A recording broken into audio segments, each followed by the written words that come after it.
Bonjour, Citoyen TV, la chaîne de l'Afrique digne et de sa diaspora, vous présente les brèves. Au sommaire, Côte d'Ivoire, fraude électorale de 2015, les dessous des cartes. Franc CFA par Stanley Praget. Actualité en France. Et pour finir, Paris, mobilisation de soutien à l'intervention russe en Syrie. Côte d'Ivoire, fraude électorale de 2015, les dessous des cartes.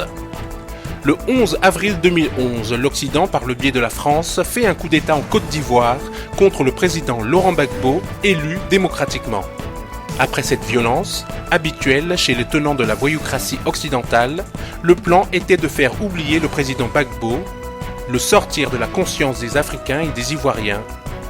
C'est un échec, car 5 ans après, le président Gbagbo est toujours dans le cœur des Africains et des Ivoiriens, qui ont suivi le mot d'ordre d'abstention aux élections présidentielles du 25 octobre 2015. Malgré les efforts de François Hollande, président de la France, pour faire croire que le FPI, Front Populaire Ivoirien, avait participé à cette mascarade électorale par le biais d'un nouveau pion de l'Occident, un certain Pascal Affi-N'Guessan, là encore un échec pour l'Occident, puisque la base du FPI reste fidèle au président Laurent Gbagbo dans sa très grande majorité. Au-delà du FPI, c'est le peuple de Côte d'Ivoire qui lui reste fidèle. En effet, le résultat se matérialise le dimanche 25 octobre 2015 par le biais du désert électoral, puis le 26 octobre 2015, à partir de 13h, les techniciens de la CEI ont officiellement transmis le taux de participation aux élections présidentielles de 10,58% à Youssouf Bakayoko et à toutes les chancelleries diplomatiques. Au moment où la CEI s'apprêtait à annoncer ce taux de participation au monde entier, la rébellion d'Alassane Dramane Ouattara s'est mise en branle en menaçant les responsables de la CEI. 2 heures après, Alassane Dramane Ouattara et ses hommes font parvenir à la CEI le chiffre autour de 60% comme taux de participation. Le porte-parole s'exécute. À partir de ce moment, Koné Sourou, le représentant de Dramane à la CEI et membre du RDR, décide de se présenter à la presse pour annoncer ce chiffre honteux et macabre autour de 60%. Voilà comment l'opération de truanderie et de faux a été montée le 26 octobre 2015. Ce chiffre autour de 60% est différent de celui qui sort des services techniques de la CEI, Commission électorale indépendante, qui est de 10,58%, déjà transmis à toutes les chancelleries diplomatiques. À ce moment-là, les laboratoires du régime Dramane Ouattara organisent la fraude. Ainsi, nous observons, par exemple, des procès-verbaux de résultats de participation avec plus de 100%, 101, 102, 103. La fraude est mal ficelée, mais sans aucun doute, la voyoucratie occidentale va reconnaître cette mascarade électorale pour des raisons néocoloniales, camouflées sous les mots de paix et réconciliation. Après la fraude, le nouveau pion de l'Occident, Pascal Affi-N'Guessan, va entrer en piste. Selon certaines sources, Affi entrera dans le gouvernement illégitime de Dramane, puis participera aux législatives et certains affidés seront nommés ambassadeurs, ce qui permettra à la voyoucratie occidentale d'approuver cette mascarade. Observons sereinement, car le temps est l'autre nom de Dieu.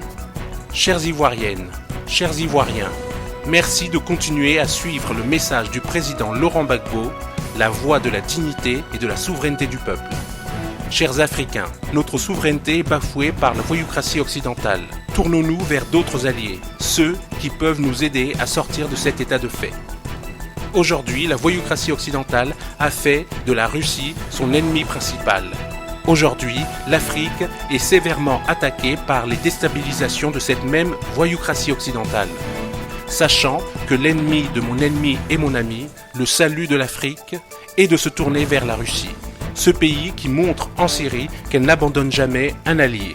Ce pays qui montre un grand respect du droit international. Ce pays qui ne pratique pas le droit d'ingérence. Au niveau géostratégique, Afrique, nos alliés naturels sont les BRICS. Tout de suite, Franc CFA par Stanley Praget. Bon voilà, Stanley Prager, tu sais que nous sommes à Clermont-Ferrand, à Chamalières exactement, pour exiger l'abolition du CFA. Donc nous avons fait ce voyage-là spécialement parce qu'on a vu que les pays francophones souffrent de cette monnaie qui est une sorte de superfuge, hein, n'est-ce pas? Donc je voudrais que tu expliques un peu mieux pour que les Africains puissent l'écouter. Bon, d'abord, il faut savoir qu'il y a 14 pays qui ont une monnaie qui est gérée par un seul autre pays.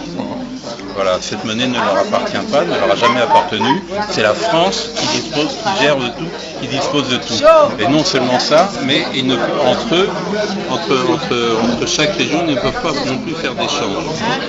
Voilà, et ce système est déjà ancien, il aura 70 ans le 25 décembre de cette année, donc dans un peu plus d'un mois. Hein, il aura 70 ans. Donc maintenant, on estime qu'il est temps que l'Afrique se mobilise, que les pays de l'Afrique, de la zone franc se mobilisent pour créer leur propre monnaie, parce qu'il est évident qu'un pays qui n'a pas sa monnaie n'est pas indépendant. Voilà, il faut aussi savoir que ce système est très ancien, puisqu'il a été inspiré par le système nazi qui lui-même exploitait les pays occupés. On s'est inspiré, la France, le général de Gaulle en fait, s'est inspiré de ce système pour pouvoir créer le franc CFA. Il faut savoir que CFA, ça veut dire Colonie française d'Afrique. Bon, ils ont changé le nom, ils ont mis Communauté financière d'Afrique. C'était un simple maquillage, mais le procédé est resté exactement le même. Donc voilà, 70 ans que l'Afrique francophone est soumise à la France par le biais de cette monnaie, donc elle n'est pas indépendante.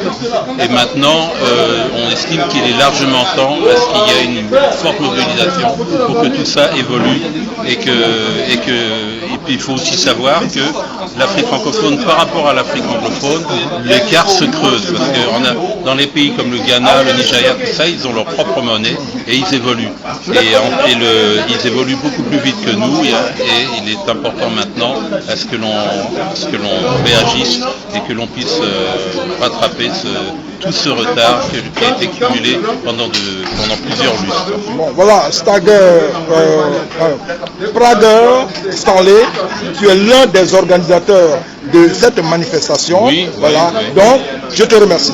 Tout de suite, actualité en France. Madame, monsieur, bonsoir. À la une de notre édition politique, coup de com' raté pour l'Elysée. Affaibli par son impopularité, évacué de la diplomatie internationale, François Hollande ne sait plus comment incarner sa fonction. À l'approche des élections régionales et avec la présidentielle en ligne de mire, le président multiplie les déplacements au risque de banaliser ses apparitions et de désacraliser sa fonction qu'il a déjà fortement amoindrie. Si la stratégie peut faire ses preuves en temps normal, c'est sans compter l'abysse au fond duquel sa cote de popularité se trouve. Ainsi, la dernière visite à la Courneuve, où François Hollande avait pourtant réuni plus de 75% des suffrages au second tour de la présidentielle en 2012, s'est soldée par un fiasco. En lieu et place d'ovations favorables, le président a écopé de huées et d'insultes. En effet, multiplier les sorties, c'est aussi synonyme de multiplication des échecs de communication. Dernière en date, la visite de François Hollande à Vendeuvre-lès-Nancy en Meurthe-et-Moselle chez Lucette Brochet, une Française retraitée, ordinaire mais triée sur le volet. Après la venue du chef de l'État chez cet administré prétendument comme les autres devant un parterre de journalistes, le montage médiatique a encore fait long feu. Alors que le rendez-vous se voulait naturel et à peine préparé, Lucette a révélé que chaque détail avait été précisément réglé en amont. Proche du maire socialiste et elle-même sympathisante socialiste, Lucette avait confié à un responsable de l'Élysée avant la venue du chef de l'État qu'elle souhaitait sensibiliser François Hollande sur le sort des SDF français, laissés pour compte par rapport aux immigrés clandestins. Une remarque ni plus ni moins censurée par le communicant. Ainsi, en plus de la décoration préparée par la mairie, en plus du café préparé par la mairie et du service à café préparé par la mairie, le dialogue avait été prévu par l'Élysée. En bref, à part Lucette, un peu d'un don de la farce, tout était aussi fardé que préparé. Pas sûr que l'honnêteté de la retraitée faisait partie de la feuille de route. Quoi qu'il en soit, pour le coup de com', c'est encore raté. Et pour finir, Paris, mobilisation de soutien à l'intervention russe en Syrie. Je représente avec mon leader Chelem Brik et d'autres Tunisiens à qui on a fermé les radios et les télévisions en France et en Tunisie. Je représente ce mouvement qui soutient Bachar el-Assad qui était contre la chute de Saddam Hussein, qui soutient les Russes parce qu'on a compris dès le début que Daesh c'est un autre taliban qui a été créé pour affaiblir l'ex-URSS, l'Irak, la Syrie. Aujourd'hui, ils sont au nord de l'Afrique avec l'aide de l'argent du Qatar pour essayer de remplacer un islam modéré, tolérant en Tunisie, malakite, par l'islam wahhabite du Qatar. Je suis contre. L'ex-président tunisien de la Troïka, Mansour Marzouki, qui vit actuellement en Tunisie, qui, grâce à l'argent du Qatar et des sionistes, il s'est offert 4 appartements avec le sang des Syriens, avec le sang des Tunisiens, avec son ex-ministre de la femme qui a voulu nous soumettre 4 épouses en Tunisie. Mais le peuple tunisien, il a démontré qu'il était plus fort. Aujourd'hui, avec cette bouffée de liberté que Poutine il a donnée, la Russie, elle est connue, c'est un pays, les Slaves, ils ont toujours aidé pour la libération des peuples. Je soutiens ce mouvement, je le représente. J'ai mis une pétition sur Internet, on a déjà collecté 500 signatures, on vise 1 million de signatures pour dire au gouvernement tunisien actuel qu'il ne représente pas. Il ne représente pas les choix des Tunisiens. Nous, on n'est pas des lâches. Nous, on ne veut pas de démocratie en Tunisie sans patriotisme. La démocratie qu'ils nous ont fait en Tunisie, c'est la démocratie qui a été travaillée dans les laboratoires de la CIA, de Freedom House et de Optor. Non à une démocratie sans patriotisme. Non à toute cette opposition qui a pris de l'argent. Non à les droits de l'homme qui ont touché de l'argent de la CIA. Il n'en est pas question. On va dénoncer ça jusqu'au dernier souffle. Vive Poutine, vive Bachar Assad. Abat les islamistes, abat les islamistes. Cette formation de terroristes dont BHL avec Nicolas Sarkozy ont fait l'échange dans nos médias comme étant des combattants démocrates et respectueux des droits de l'homme. Le gouvernement français, complice de ces organisations fondamentalistes, fermera les yeux sur leurs intentions réelles. Pire encore, Nicolas Sarkozy fera taire de façon radicale et définitive ceux qui tenteront de démontrer le danger d'une alliance avec ces mouvements terroristes. Bravo. Je parle bien sûr de l'affaire Pierre Marziali, cet ancien adjudant de l'armée française, reconverti dans la sécurité privée, assassiné à Benghazi par des miliciens de cette même brigade du 17 février. Il avait, avec ses réseaux, en Afrique du Nord, prouvé le noyautage de l'insurrection libyenne par les islamistes et les trafiquants en tout genre. Reçu à l'Elysée le 14 avril 2011 pour faire part de sa découverte, il sera exécuté un mois plus tard sur ordre par Mustapha El Zaghezli, numéro 2 de la brigade du 17 février. Cet homme reçu lui aussi à l'Elysée quelques heures seulement à peine avant Pierre Marziali. Ce Mustapha El Zaghezli, islamiste, assassin, membre des Frères musulmans, est présenté par Bernard-Henri Lévy dans son livre « La guerre sans l'aimer » comme un héros. La Syrie, quant à elle, résiste depuis 4 ans aux hordes djihadistes cooptées par l'Arabie Saoudite, le Qatar, la Turquie, avec de bien entendu les bénédictions des États-Unis, de la France, de l'Allemagne. Derrière chaque groupe terroriste en Syrie se trouve un soutien venant d'un de ces pays. Nous pouvons dire que le front Al-Nosra est la franchise islamiste du Qatar et de la France. On se souvient des paroles de Laurent Fabius à propos de cette organisation responsable de nombreux crimes de guerre sur la population. Le front Al-Nosra, ils font du bon boulot.